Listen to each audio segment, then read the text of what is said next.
This is John's House, a daily place for real conversation about Frederick. From the decisions that affect your neighborhood to the events, nonprofits, restaurants, and local leaders that make this community move. Local, regional, national, and always connected to home. Come on in. John's House starts now. We are live on a Monday. The sun is shining. Teachers are going back to school. The kids are almost ready to go back. It is almost fall, and it's scary to say that. You know, we're now in the middle of August, and you'd expect it to be, and we're thankful that it's not, 95 degrees and 95% humidity this time of year. But again, weather, pretty nice today, and we'll take advantage of that. I've got some important things to talk about a little bit later on the show when it comes to your taxes. But I want to kick off the show with something a little bit more fun and important. I have Bryan from the Frederick Card Collective here in Studio 401 this morning. And I love talking about when a new store is having a grand opening, because that means business is growing in the area. How are you, Bryan? I'm doing well. How are you? Doing Thank you well. for having me back on. Yeah, well, you had been on Frederick Sports because, we talked a little bit about the Sports Card Collective type thing on that show. But now, this is about you opening a new business. And we've been kind of following your journey on social media, which I think is a cool way that you've handled things, kind of talking about when you first got the space on Market Street and to the growth where you now are about to open the doors. Maybe tell me about that journey a little bit. Yeah. So, we were on a couple months ago and, obviously there was right in the middle of the thick of trying to get everything together. But, it kind of reflect back, like it's only been since June that we even took possession of the space there at 16 North Market. So in the grand scheme of things, like the stores come together pretty quickly. Mm-hmm. But yeah, it's obviously, renovating an older building or freshening up an older building has its pain points from time to time, but the vision has come together and the store looks amazing. It looks completely different than the last retail store that was in there. So it's all come together. We're super happy with the way that it turned out, and we're super excited to get everybody in there officially on Saturday after our grand opening. Now, wasn't that like a vape shop before or something like that? I mean, we could deal with one less vape shop and one more fun store. Yeah, it was Charm City Hemp was in there before. Okay. So they're different retail space, but completely gutted the interior. We got, fixed the walls, new paint, new flooring, new fixtures. It's just a completely different. You probably, if you were in the other store, you'd walk in and you'd be like, this doesn't even look like the other place. So exactly. And I drive by that area almost every day to go visit, potential sponsors and current sponsors and to shop. I mean, I love downtown Frederick. It's awesome. And I've noticed the last week or so, you guys had the Pokemon figures out by the window. So little kids like stopping and looking in the window with their parents, trying to figure out what's going on. That front window is about all I've seen. It looks pretty good. Yeah, we have some giant 3D printed Pokemon figures in the window. Those are definitely an eye catcher and definitely stop people dead in their tracks on the sidewalk. Everybody's loving it. I'm watching the people take pictures and selfies with them through the glass. So we're working on some more decoration for the window. But if you guys have watched the videos, the update videos, the last ones, you can see that the interior space is bright and clean and stocked up and ready for opening. And that's awesome as well. So let's talk a little bit about it. Back in my day when I was growing up, I'm a little older than you. All right, a lot. But, it was baseball and football cards. There really wasn't much else. Occasionally you'd see hockey cards, maybe NBA cards, but that was really all there was. And kids, we didn't know what to do with them then. Right. People collected them and, okay, need them, got them. I got this one. I need that one. Whether or not you ate the gum, that nasty stuff, that's another story. But now there are so many different types of cards covering not only sports, but pretty much everything else out there. Yeah, there's pretty much a collectible or trading card for anything and everything. K-pop Demon Hunters, SpongeBob SquarePants, Disney Lorcana, baseball, football, hockey, golf. I mean, pretty much there's definitely stuff out there for everybody, which I think is a good thing. That it's not just like, oh, I have to like baseball or football anymore. Mm-hmm.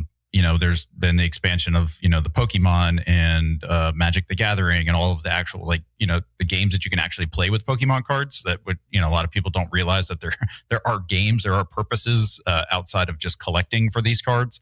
So, there's been a real diversification of, product for everybody and for different purposes, which I think is great, especially because not everybody's into the same thing. So having an option that everybody can kind of get into and enjoy is always a good thing. And the only game we got to play with cards back in the day is flipping them, try to see who could get it closest to the wall. Stick them in your bike. Yeah, and put them in your bike as bike spokes to make the clacking noise as you're riding down the street, which of course destroyed your cards. And now, if you had a Jim Palmer 1969 first edition Topps or whatever it was back then, which now would probably be worth hundreds of dollars, maybe thousands, would be worth nothing almost. And so damaging those cards, would have made it a mess. But again, now, like you were saying, tell me some of the games that you can play with cards. I know you can play Pokemon games with cards because my kids had those. They got them taken away at school a few times, because you're not supposed to take them to school. So, somewhere, some principal's office, vice assistant principal's office has a literal treasure trove of old Pokemon cards hidden away somewhere. So, obviously Pokemon's probably one of the big ones. Magic the Gathering, Lorcana, there's all sorts of, there's now there's a Bo Jackson Tecmo Bowl, everybody. But is that on a card? Yeah. So, really? That's what I'm saying. A lot of people don't realize that, they collect Pokemon cards for the artwork, but then it's like, okay, well, if you actually look at the card, there's actions, there's rules, there's, multipliers, there's all sorts of supplemental, or information on the card that is actually designed to be used when you're playing the trading card game. But most people just, kind of glance over it and they're like, oh, the artwork's really pretty, but those cards do actually serve a purpose. So are they like strategy games? I mean, what kind of game is it? So for the most part, the overall theme or the strategy is you're battling or you are trying to, beat your opponent. So, in Pokemon, it's more of you're trying to eliminate 3 of your opponent's Pokemon by using different attacks, different strategies. Again, like I said, there's action cards. So, you could play a card that maybe allows you to search through your draw deck at will to find certain cards, or, play this card with this other card. And then it does this other thing, which kind of alters the strategy, alters your attack method. So there, kind of the basic premise of like, how does one person, eliminate somebody else's characters or something along those lines. It's just obviously how you go about that, that with the cards is different between the different games. Okay. And then when it comes to the sports cards, now you have these like super hard to find one of one, which might have a piece of a guy's jersey attached to it or crazy stuff like that. How is that up the level of the game? Oh, so, since the last time we were on, and, we talked, one of the biggest things in the sports card news is the Shohei Ohtani double logo man double auto, that was put out. And there was it started out like, hey, they said, Topps said, we're going to put this out. It's going to be in a package. People started putting out bounties, $1 million, $2.5 million, $5 million. Finally, somebody came out and said $10 million. Well, somebody actually pulled the redemption card for that down in Florida, and reportedly ended up selling it for about $11 million. Wow. So, that's kind of, I would say, probably the biggest advancement, or change from, the vintage collections is that now there are these cards that are very sought after. They're, like I said, it's, 2 of Shohei Ohtani's actual game used jerseys. He signs in English, he signs in kanji. it's the only one, that's going to, people that really, really want that card or using it as an investment piece, they're going to go after that. There's still like the majority of the people are like, hey, I want to collect my team. I want to collect my guy, that are just more focused on that. But those big chase cards are out there and that drive a lot of the market. Depending, it doesn't matter what the sport is. The Shohei Ohtani one got pulled. Next week, it was the Cooper Flag, card and then that started the whole bounty thing over. And just about every week since then, there's been something in the news or in social media that's like, hey, here's the next big chase. And everybody's going after it. That is crazy. And you mentioned, on the sports show when we talked before about some of your favorites were the IndyCar or the F1 racers, and that you had that your daughter, you said your daughter was the lucky one. You get her to open packs because she has all the luck. Yeah, for sure. And, the Formula One cards are it's a very niche market. There's a niche group of collectors, but those cards can go for a premium. But yeah, no, my daughter still has hot hands. She was in the store working all last week, helping out. And, I let her open. I was like, hey, you want to open a box of Pokemon? Cause she's been trying to chase this one Ponyta card. And the second pack she opened, she pulled it. So, wow. I was like, that sounds about right. Wasn't the saying you got to catch them all? You got to catch them all. Catch them said or whatever the guy's name was. My kids watched the show and I would like see it peripherally while I was doing other stuff around the house. But you had to catch them all. And got to catch them all. And you know what? She's been wanting that card. She worked hard for it. I say, hey, here's a box, open it up. And she, of course, pulled the card she was looking for. So that one's going to go in her binder and she's never going to let go of it. Right. Now, you guys went up to New York, and the last 2 seasons I had worked up there before this year with a team in New Jersey, just outside the city. And Fanatics Fest was huge. A lot of my friends went. And so tell me about, I saw some of your videos, but tell me a little bit about Fanatics Fest and how that went for you guys. Well, I'll start off with saying, so we took the bus up Friday, hung out. We just attended the event on Saturday. Okay. One day at Fanatics Fest is not enough. So if anybody that's watching or listening is thinking about going, just plan for a weekend. The convention center, I mean, it's the entire Javits Center. It was outside the Javits Center. If you're into sports or trading cards or collectibles or actual, they had something for everybody. And the number of celebrities or guest appearances and panels and activity, like there was at any given time, there was like 50 things going on. Also planned to be like waiting in line. Like, that a lot of things are very popular, but it was, everything there was so incredible. They had, we went over, they had Disney, a collaboration with, so they had, special T-shirts that you could only get there. We actually got in line and we went and did a photo op with Buzz Lightyear and Woody. Okay. So like they actually had like actual Disney representation at the event. There was something for everybody, every sport, all sorts, obviously a lot of a great place to make connections, being a business owner. Went around, talked to some people I know, talked to some people we didn't know. We stopped by the CGC booth. Now we're set up. We're authorized CGC, grading location. So, all sorts of business opportunities if you're going to it for that. But if you're just looking for an amazing event to go to with your family or your kids or by yourself with your friends that also like sports, it's hands down like it is crazy and crazy in the best way. Cause like I said, there's something for everybody and you're not going to be bored. Yeah. And and World Cup was going on at the same time, which made it even crazier than it had been in years past, because didn't they have like fan areas for World Cup things? Yeah. So we stayed up the street from like Rockefeller Center, and the entire Rockefeller like plaza was all shut off. Like you had to go through a security checkpoint to get in there because they had a FIFA, World Cup fan experience. But I will say the absolute most craziness that we ran into with all of that is my daughter wanted to go walk through Times Square.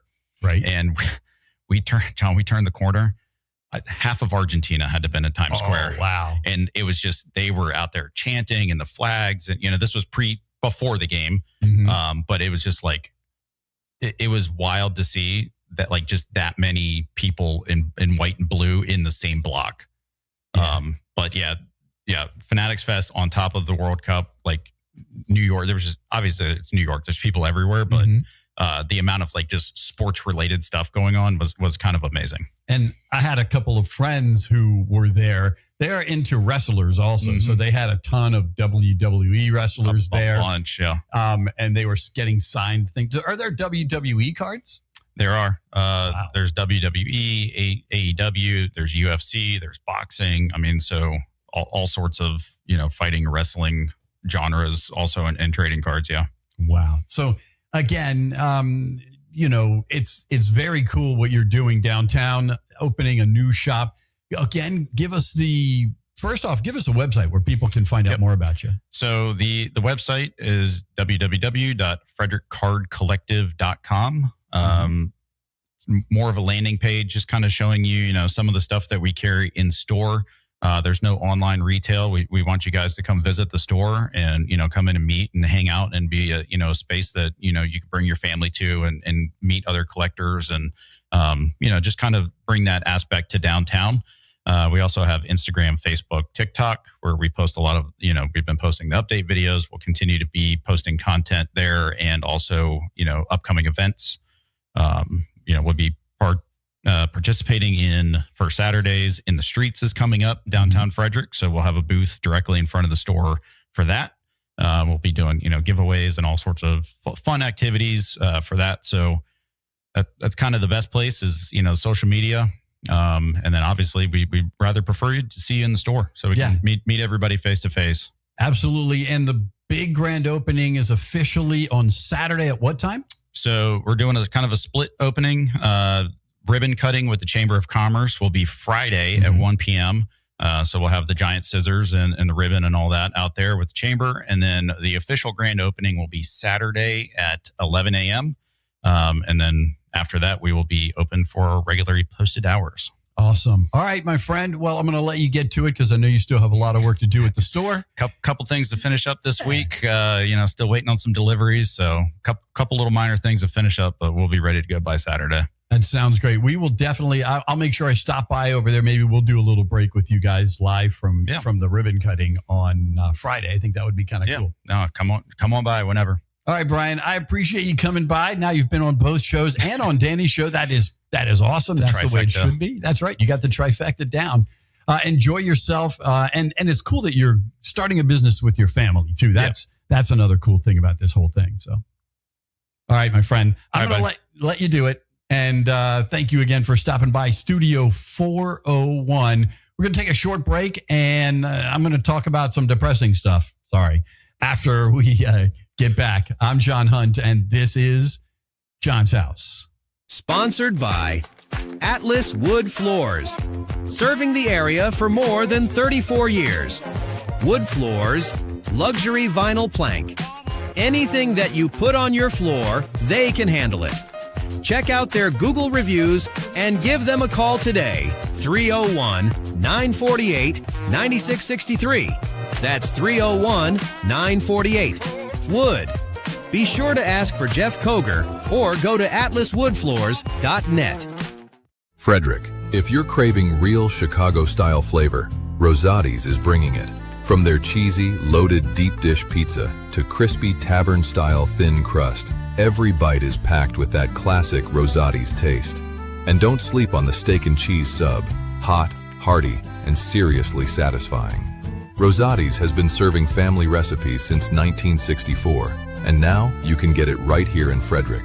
Stop by 911 West 7th Street or order online at rosatispizza.com. Rosati's, keeping it real since 1964. When you care deeply about Frederick County, you want your generosity to make a meaningful impact. The Community Foundation provides trusted leadership and guidance to connect people who care with the causes they care about, supporting local students, nonprofits, and community needs. Together, we're creating enduring impact and making more possible across Frederick County. Visit frederickcountygives.org. All right, we are back on your Monday. I tell you what, there are things going on around town. First off, again, thanks for Bryan coming in, talking about the grand opening. But I do want to remind you that coming your way, we've got two big events. I mean, this is going to be a busy week for us here in Studio 401, the Everything Frederick Live Network. Tomorrow, of course, being Frederick Feud at Rockwell Brewery starting at 5 o'clock. And it's sponsored by our friends at Middletown Bank and Ken's Transmissions, Total Car Care, kenstrans.com. And that's going to be a great time because there's a lot of money to be made for some of your favorite charities all around this region. And that's what it's all about, right? Helping out our own community. Good morning, Frederick, Danny, and AJ. They've been working on that for the last almost 2 years, grinding away, growing the network. And now, of course, the entire Everything Frederick Live Network, which includes John's House, Frederick Sports, and all the other cool podcasts that we have here throughout the week, throughout the month. I mean, it has grown exponentially. And I use that word a lot because it fits here. The fact that there are more than 15 podcasts, including 3 daily podcasts here on the Everything Frederick Live Network. So again, you want to know what's going on right here in Frederick, this is the place to come. Whether it's my show, one of my shows, or Danny's show, or one of the other podcasts, you're going to learn about a little bit of everything going on around the region. I'm going to have Bunk Room Chats on the air with me tomorrow. We're going to talk about the struggles for anybody in emergency services. You know, it is, you know, there's mental health issues that need to be addressed. If you're a firefighter, a police officer, you're an emergency worker in the hospital, you're a nurse, a doctor, you know, those kind of things, they end up having some problems that you wouldn't expect. You're thinking, oh, they're making good money and they're working hard and they're saving people's lives and it's good. But there's mental stress that comes with that. And we're going to talk about that on the show a little bit tomorrow. But again, just another example of the different types of shows that you can get here on the Everything Frederick Live Network. And then the other big event that we have going on, and I think when I checked yesterday, there's one ticket left. One single ticket is all that is left for Point Break, the 35th anniversary. That is tomorrow at Warehouse Cinemas. And I'm sorry, that's Wednesday, not tomorrow. That's Wednesday at Warehouse Cinemas on Wednesday, August 19th. One ticket remaining. And it's only $8 because those tickets are just, again, they're just $8. And food, it's $8 Wednesday. So if you're looking for the delicious Krabby pizzas or Krabby fries or, you know, Korean chicken, all of it's $8. Normally $15 or $16. Wednesdays, this Wednesday and next Wednesday, by the way, it was a summertime promotion. After next Wednesday, the $8 Wednesdays go away at Warehouse Cinema. So I highly recommend you take advantage of it. First off, grab that last ticket if it's not already gone, or go check out another movie over there at Warehouse. But we will be out there with some cool prizes and giveaways and trivia before the movie even gets going. So get out there early and enjoy the time with us. So again, wear some beach attire, and we're going to hook you up with the Maryland's scratch-offs. Everybody who wears beach attire, we'll get you something. And again, whatever beach attire you're comfortable with. All right. The weather is supposed to be decent. Actually, some rain, I think, maybe tomorrow. So a good day to be inside with us. But again, we're going to have T-shirts. We're going to have a $25 gift card for food for somebody. I mean, we've got you covered over there at the 35th anniversary of Point Break. So some fun stuff that we have going on. Now that we talked about the fun stuff, all right, let's get serious. I'm going to talk about your tax money for a minute. So don't turn the brain off, because this is a big deal. And you wouldn't think so until I tell you the amount of money that is involved. And the amount of money, the state's already behind with our budget with the current administration. So Friday, the Maryland tax court struck down the state's controversial digital income tax, ruling it unconstitutional, and is now ordering full refunds to major tech companies. Now, this doesn't only affect the major tech companies, but they're, of course, going to be the ones that get the most money back for paying digital ad sales taxes. Now, the law passed in 2021, and it passed because it was a Democratic supermajority. So even after Larry Hogan vetoed it, they overrode the House and the Senate for the state of Maryland, overrode the Republican veto because, again, they had the supermajority. So you can't blame Larry Hogan for this one. Okay. Yes, it did happen during his administration, but this was one of the few times he was not able to reach across the aisle and get everybody to agree because the Republicans, they didn't want this tax. You know, of course, less taxes are a good thing, but this is a little bit crazy. All right. The initial law targeted large tech companies with global gross revenues over $100 million and at least $1 million of that revenue in Maryland tax revenue. So the tax rate ranged from 2.5% to 10% on annual gross revenues from the digital ads in the state. So you're thinking, okay, so what that, Amazon and Apple and Peacock and those kind of companies were going to get charged extra taxes. So what? They're rich. They got it. It doesn't matter. Well, funds were meant to support public schools under the blueprint for Maryland's future. So this money had already been set aside by the state. And the state of Maryland is already $3 billion after having a surplus when Larry Hogan was in office. It's right now, 2.5 years later, it is $3 billion in the hole. So think about that with the current administration, $3 billion in the hole. The court ruled that the taxes violate the Federal Internet Tax Freedom Act, the Commerce Clause, the Due Process Clause, and the First Amendment to the Constitution. So it wasn't one minor thing. They're like, well, we can deal with that. 4 major things this tax law broke already existing federal rules. Again, the Federal Internet Tax Freedom Act, which basically means the internet's still the wild, wild west when it comes to taxes. The Commerce Clause, which is how we do business. The Due Process Clause, because they didn't go through the proper steps to get the bill passed in the first place. And the First Amendment to freedom of speech of the Constitution. Now, all of those things, it was known. I mean, you had to do the math on this one. Maryland must now repay hundreds of millions of dollars plus interest to the companies like Google, Apple, and Peacock TV. They're just 3 of the biggest examples of companies that are going to get large amounts of money back. The loss of these funds, again, adds pressure to Maryland's widening budget gap. We talked about the fact that it's already over $3 billion in 2.5 years.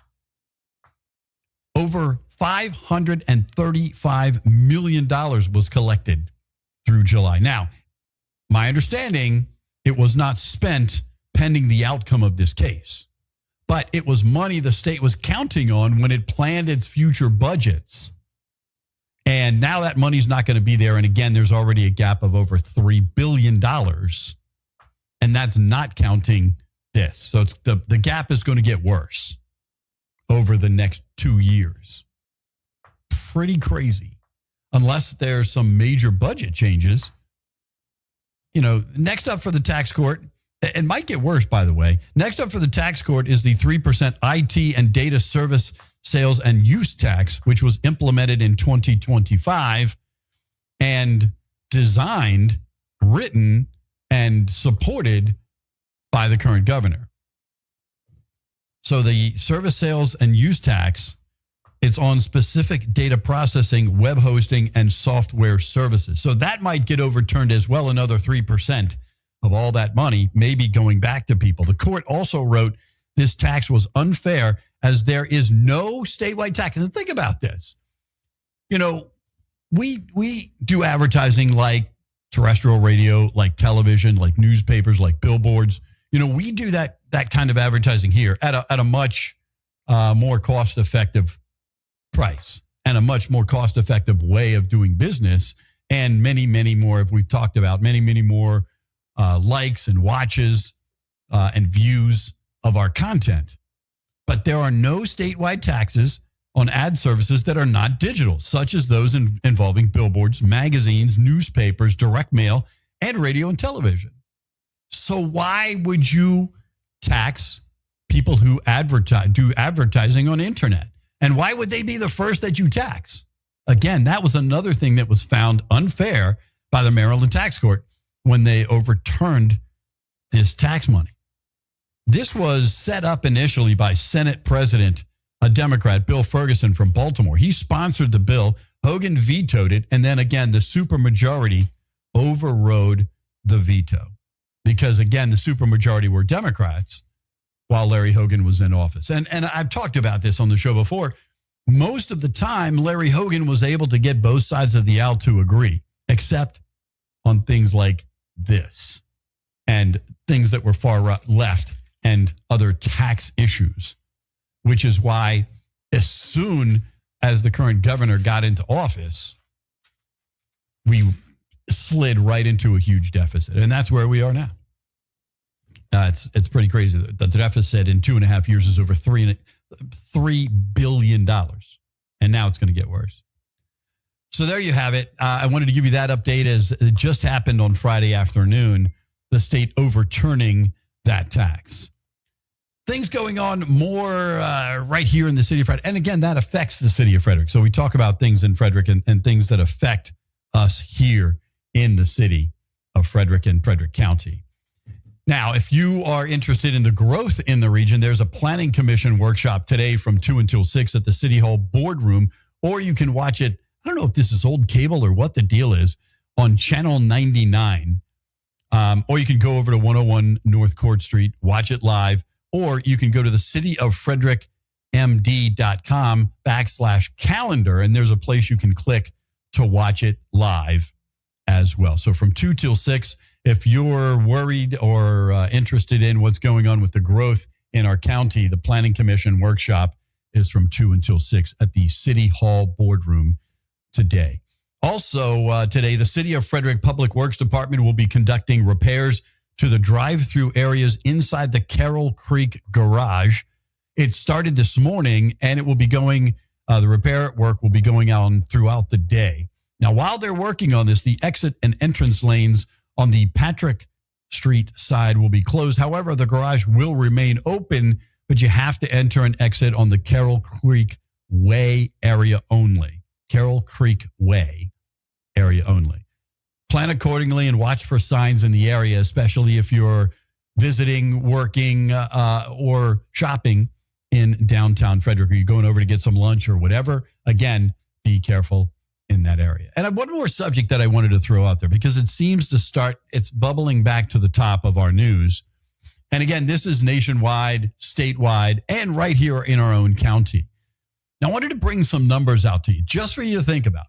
I'm not going to sit here and preach to you, but the numbers tell the story, okay? Certain things like immigration, which is what we're going to talk about, seem to be a problem only for one particular president, because all the other presidents, it was not a problem. People were cheering for them. This is great work. The deportation numbers by president, the last 5 presidents, okay, are a lot crazier than you think. And you'd be surprised when I tell you which presidents had the highest and lowest numbers of actual deportations. All right. The actual physical removal of people in the United States to other countries. And that's not even counting the over 500 million children. I'm sorry, the over 500,000. 500 million would be crazy. It would be like Biden talking about how many people had COVID. The 500,000 children that were lost in the immigration system, over half of them have been found by the current administration. They've been found and returned to their families. That wouldn't be something that a mean administration would do, would it? Would they even bother? Think about that for a second. Now, again, I'm a centrist Republican. Common sense. Start using your noggin and stop following like sheep. if you are on that ultra far left, that socialist Democrat left. That's another subject for another day. That's a whole nother subject. I wish I could use Bill Maher clips on the air because Bill Maher's left, but he has been blasting the Democratic Party lately for how far left they've gone. But here's real numbers. Real numbers. All right. The deportation numbers by president. And we've, on the show, we've had clips of Bill Clinton saying, we are a nation of immigrants, but we are also a nation of laws. So we will deport all people who are illegally in the United States of America, who did not follow the current laws that are in place, which, by the way, if you just did that, because nobody's trying to change those laws. I haven't seen any politician step up and say, how about we change the immigration laws that are already in place? Nobody's doing that. Not even the farthest left Democrats are coming out and saying, how about I pass a bill that we change the law first and then we start attacking other people? Nope, don't see that happening. Not at all.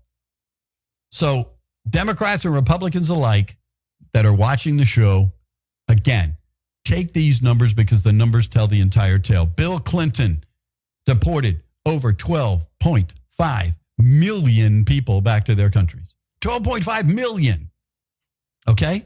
Barack Obama, which a lot of people talk about Barack, 3.1 million people deported back to their home countries. Joe Biden, total of 4.3 million people deported back to their countries. And people were cheering for this. There were no protests in the street. Nobody was throwing, Molotov cocktails at ICE officers. I mean, none of that stuff was happening. None of it was happening. People were patting the ICE agents and, Department of Homeland Services on the back, saying, great job. Way to go, guys. We support you. And now that we have a president who, again, not my favorite guy in the world, not at all, who is actually doing the things that everybody else touted for the last 5 administrations, people are mad all of a sudden. Now, George Bush, he did deport people, 870,000. Okay, so George, I can't preclude the only Republican in that list before Donald Trump. Donald Trump, in his first term, deported 1.2 million. Makes sense. Okay, that is less than any of the other presidents except for George Bush, George W. Bush. And in his second term, 985,000. But if you watched the media, if you watched, terrestrial television media, if you watch NPR, if you watched ABC, NBC, CBS, CNN, especially MSNBC, you would think that we're knocking on doors and dragging people out of their houses by the hundreds of thousands every day. It's not the way it works, folks. You see one thing, and again, it's sad, but when you go to catch tuna, once in a while, you're going to catch a dolphin. It's sad that you caught the dolphin and you try to make it right. You try to put the dolphin back in the sea. The same thing with if you catch a person who maybe shouldn't have been deported. Maybe they just didn't have their ID with them that day, but they are licensed or they have their green card. If they've gone through the proper steps, and then you bring them back to the country and you pat them on the back and say sorry. But, we're a democracy it's hard to be a democracy. It's hard to be a nation of laws that we actually try to follow as much as we can. We can't always get it right. No way is a democracy always going to get it right. I wish it was possible, but again, nothing and no one is perfect. But again, and then also you got to count these numbers. But again, Donald Trump didn't physically deport the 2.2 million who left voluntarily. They were given the option to leave and then go follow the proper steps, and then they could come back into the country.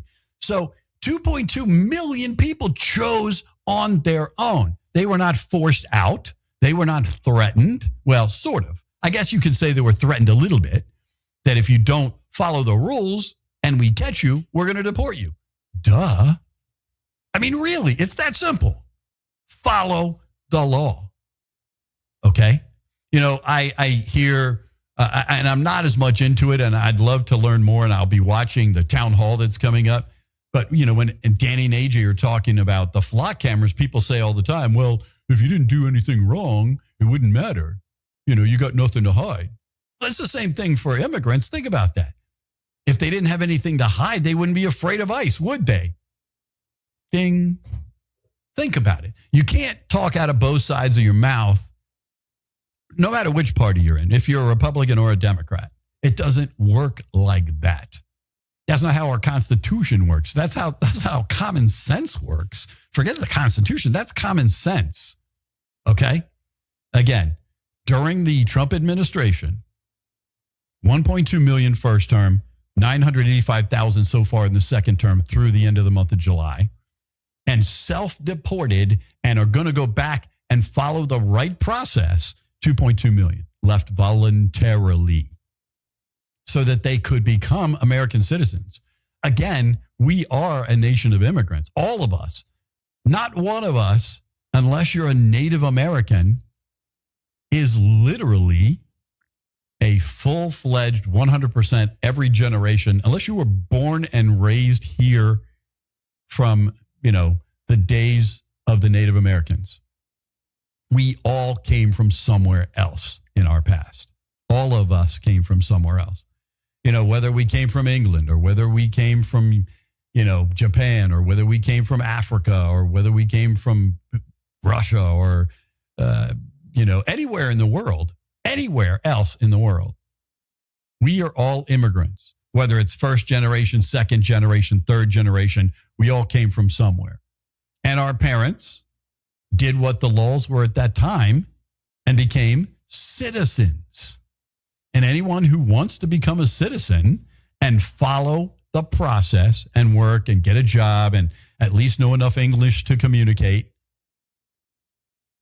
that is the way it's supposed to work. I mean, that's why we have a Statue of Liberty sitting out there in the harbor in New York City.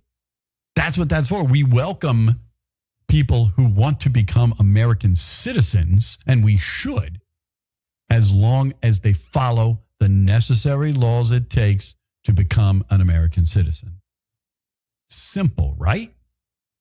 Not so much if you're, Democratic Socialist, or if you just happen to be against the current president, no matter what side of the aisle you're on, if you're just against the current president. Now, again, I've said it before, I don't believe everything this guy does, but he is the president. People voted for him. They elected him into office, okay, legally. Just take a moment. Just stop.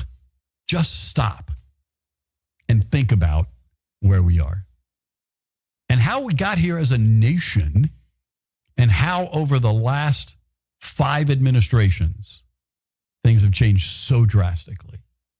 How can we fix it? Just use common sense. It's really that simple. Follow the laws that are in place and use common sense. All right? Something to think about. I wasn't even going to go that deep in it. I was just going to give you the numbers, but I am a little bit passionate about that subject. So I thought we'd throw it out there. So an interesting show today. We went from card collecting to taxes to deportations. But think about the things that we talked about. Think about that when you're voting for whoever your elected officials are. Again, use common sense. And when you go out and you vote, you should. Even if you don't have somebody you truly believe in. Use your own conscience when you're voting. Vote your own conscience. Do your homework, vote your conscience. It's that simple. All right. We'll be back at 4 o'clock with some sports fun on Frederick Sports. And the Keys, all of our teams are looking good. The Orioles are making a run back to the top. They are actually in a wild card spot all by themselves for the first time since the second week of April. Who'd have thunk it? And they're still a couple games under 500. We're going to talk about that. We're going to talk about the Keys. They're about to go on the road for 6 days and then one more home series before we talk playoff baseball. NFL is back. It's about to be a crazy time in sports. So John's House is going to be coming your way at 4 o'clock this afternoon. Thanks to everybody involved here in the Everything Frederick Network. Dougie working hard behind the board today. We appreciate that as well. And again, if you'd like to be part of the show in any way, whether you'd like to be a sponsor, whether you would like to be on the show as a guest, or whether you'd like to start your own podcast, hit me up directly. The email is rockthewave13@gmail.com. Like and subscribe below. Click the little heart. Leave your comments. We love to see what you're thinking. Or again, just reach out to me directly. rockthewave13@gmail.com. Have a great rest of your Monday. My name is John Hunt. And remember, you are what you watch and listen to. And you've been watching John's House. Thanks for stopping by John's House. Make sure you share, like, and comment because this conversation is better when Frederick is part of it. Tune in every weekday for more local stories, real issues, community voices, and the people helping shape Frederick. We'll see you next time. This episode is a proud production of the Everything Frederick Live Podcast Network, your home for Frederick's best podcasts, streaming daily on YouTube.